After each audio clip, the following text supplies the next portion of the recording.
ఆకాశమందు ఆసీనుడైనటువంటి ప్రభు వైపునకు మన రెండు హస్తములను చూపి మనం ఏం నేర్చుకోవాలంటే చెప్పాలంటే ఏం నేర్చుకోవాలనుకుంటారా? ప్రార్థన చేయడం నేర్చుకోవాలి. ఈ ప్రార్థన ఏం చేసింది?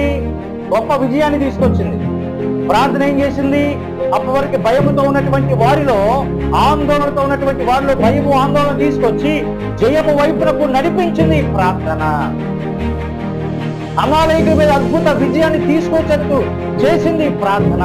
యెహోషువ కత్తిలో లేదా శక్తి మోషే గారు చేసినటువంటి ప్రార్థనలో ఉంది.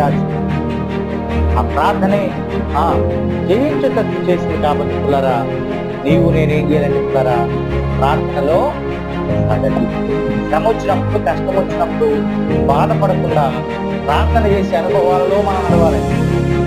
ఏ అనుభవం అంటే పుల్లరా? ప్రార్థన చేసే అనుభవాలలో మనం నడవాలి.